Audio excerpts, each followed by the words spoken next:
What is going on, guys? My name is Nick and this is Comic Culture. It is Friday, so we have another Nick at Night at hand. This is the video series where I go over the books that I read this past week and I give you a non-spoilery review, just my thoughts on them. If I think they're good, if I think they're bad, just so you can make some good decisions on what books to pick up if you haven't gotten your books yet. So stay tuned.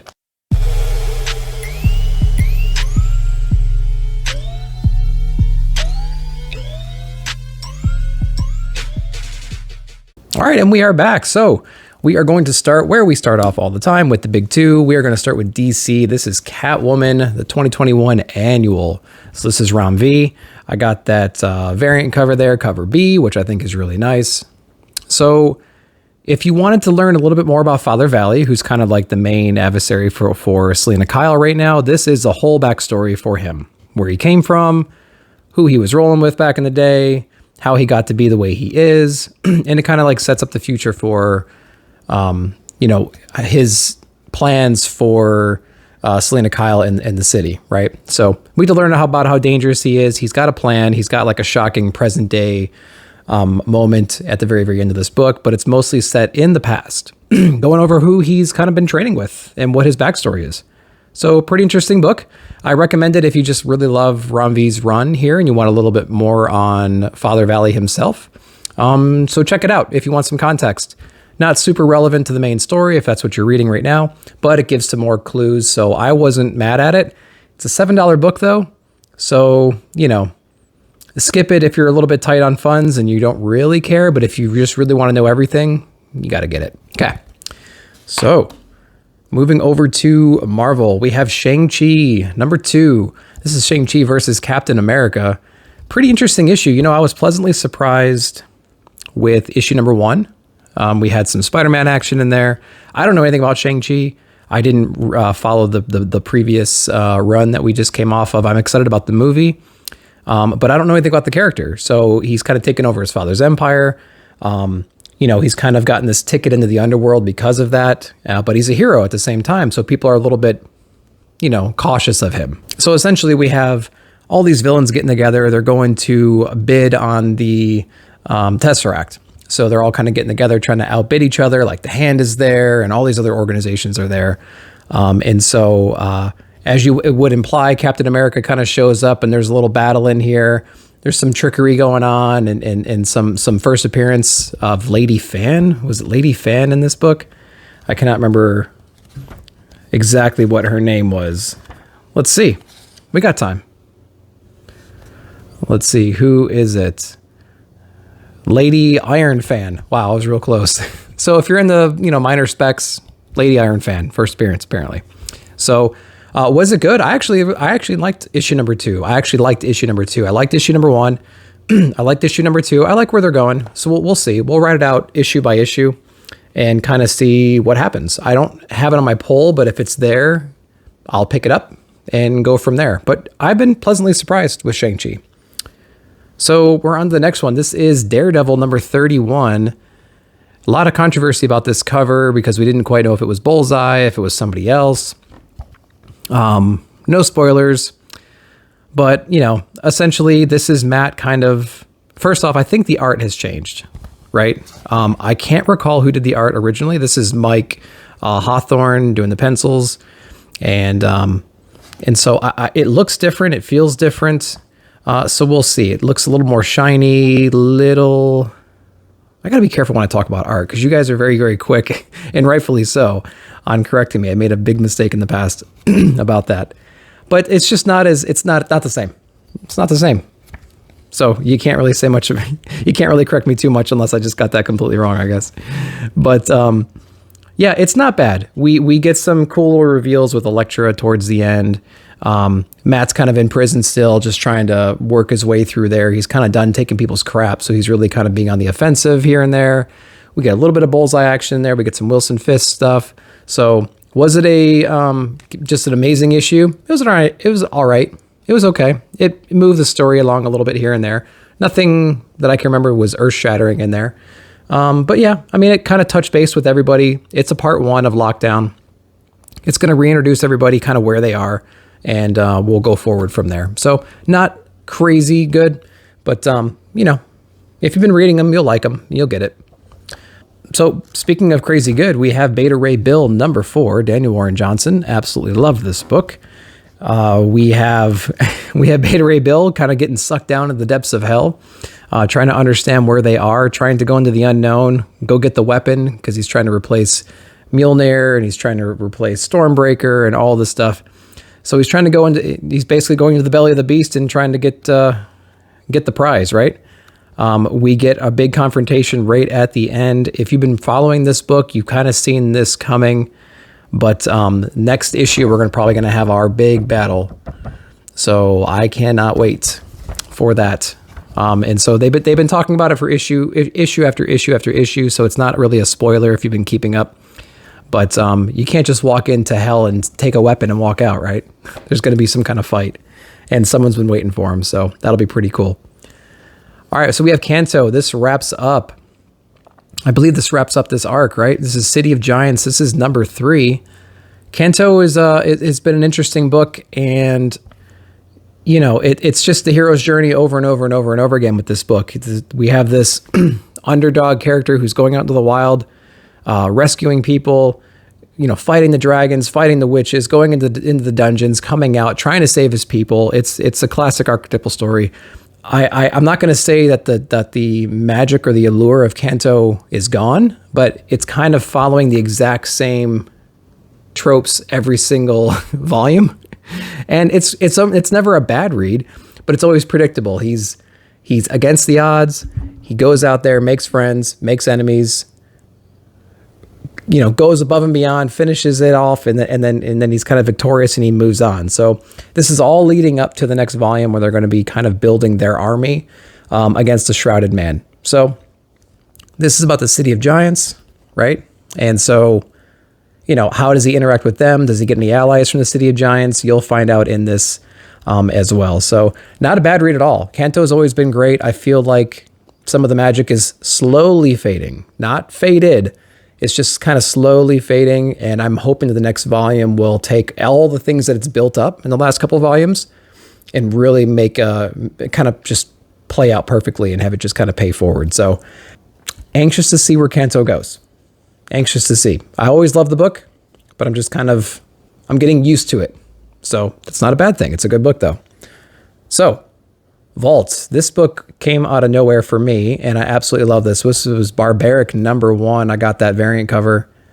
Barbaric, man. What a killer book. So this is Morrissey in Gooden in the art, and incredible. So I would say that this is like Berserker meets God Country.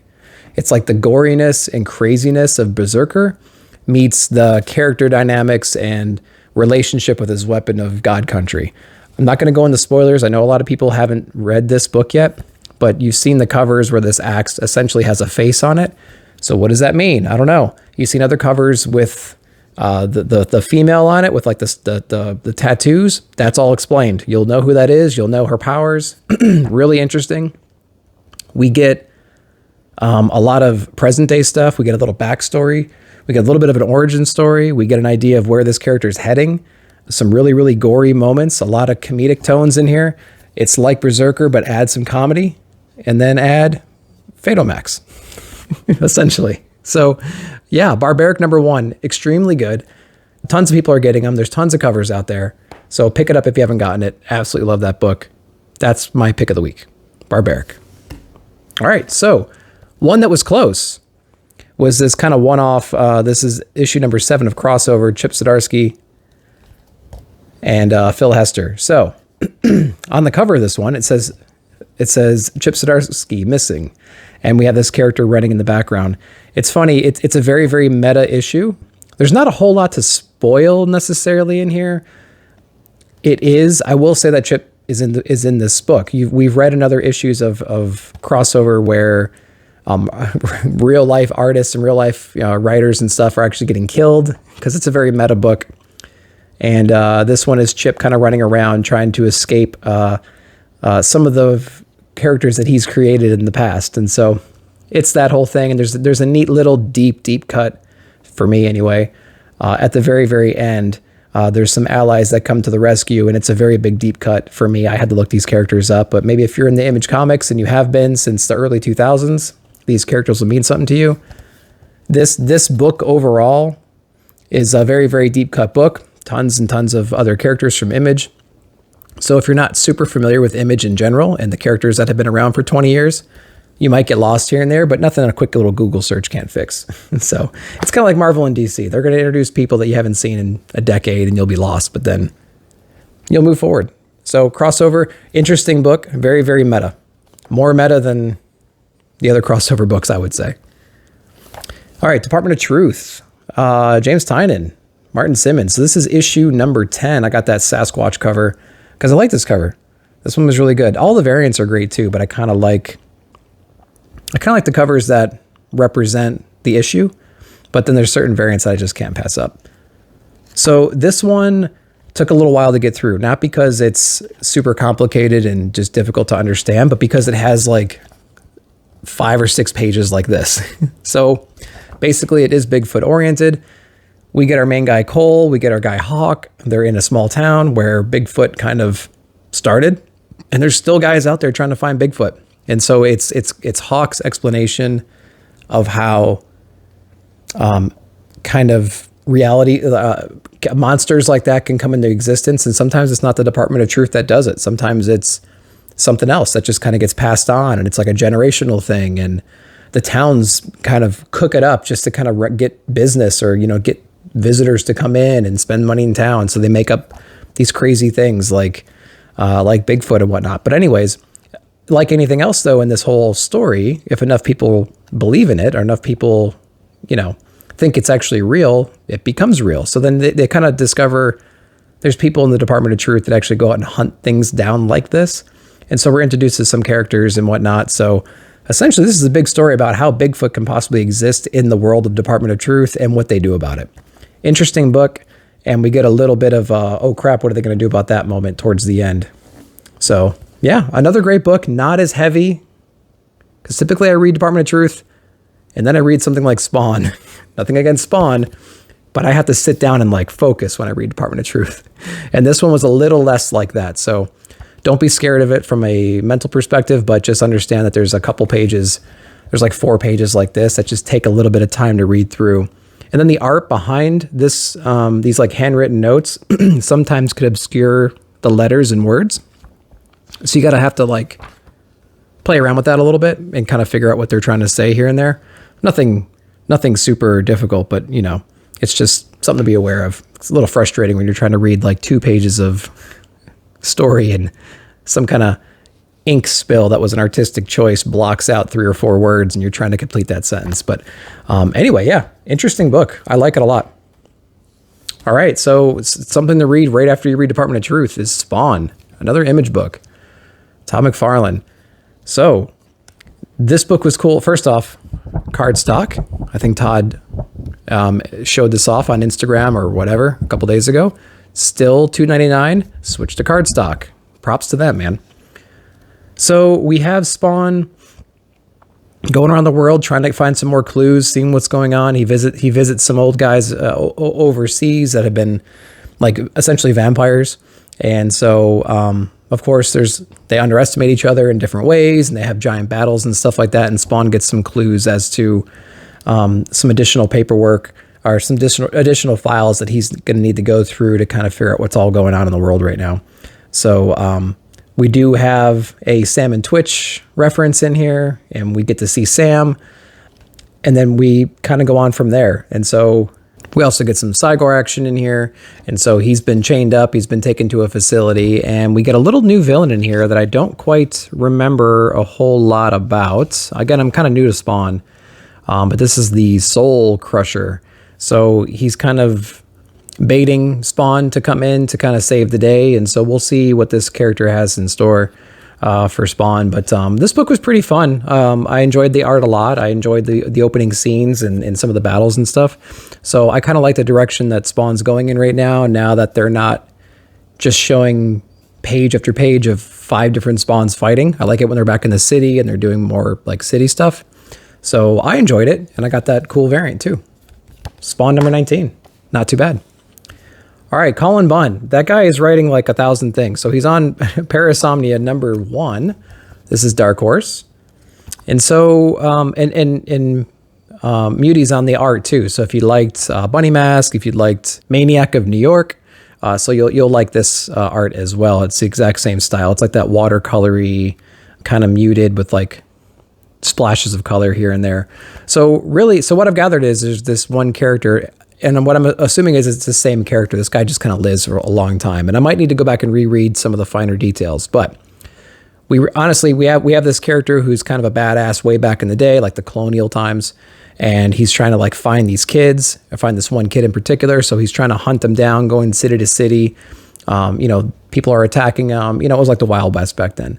And then we have these flash forwards to present day where he's essentially a street bum walking around. People are harassing him constantly. He's not really doing a whole lot in the present day besides just getting his butt kicked. But the majority of this book spends its time in the past trying to find this kid.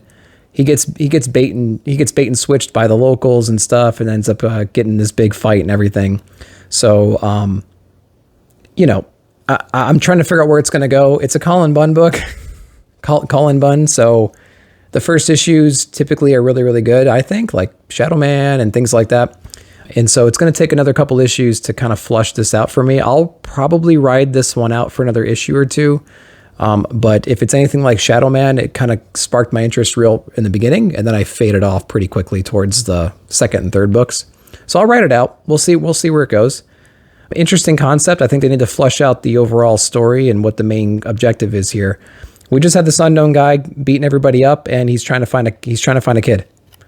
And so if you picked up on more than that, and this guy apparently is a couple 100 years old. So if you picked up on more than that, let me know in the comments, because I'm interested to see what you read into this that I didn't. So Parasomnia. All right. Midnight Western Theater #2, Scout Comics. Somebody please tell Phable to pick this up and get #1, because he needs to be on this book. This is right up his alley. I don't know why he's not getting it. And if you got it, prove it, bro. So, first issue is really cool. So we got these this female male vampire team rolling into town, trying to find this girl. They stop at this town.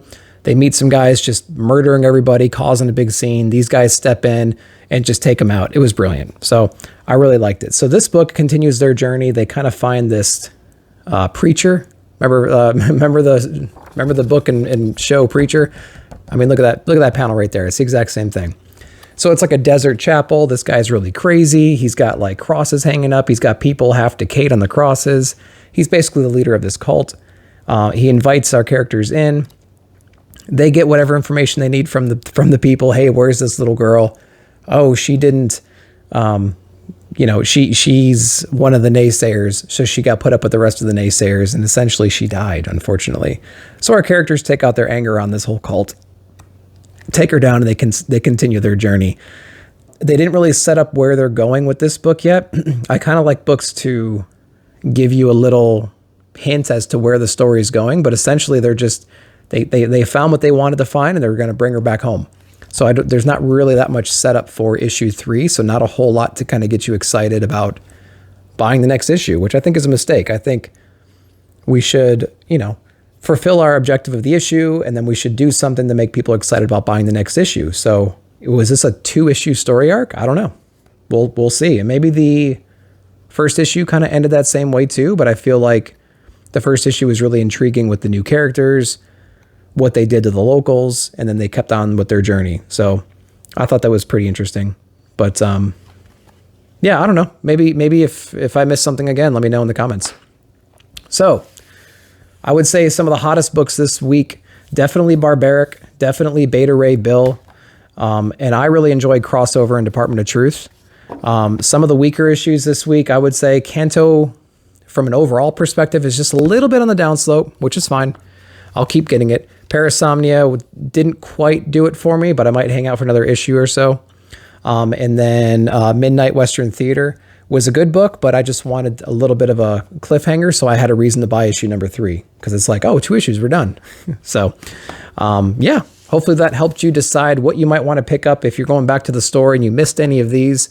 Let me know in the comments below what you got, what you thought. If you picked up on any clues or details that I missed out in my review, please let me know, because I love talking to you guys about these books, and more often than not, you picked up on some little thing that I missed that completely changes my perspective and makes me excited about the other books.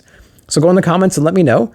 While you're down there, as always, hit the like button, hit the subscribe button, ding, ding, ding that notification bell for future videos. I appreciate you watching, and we will see you in the comments.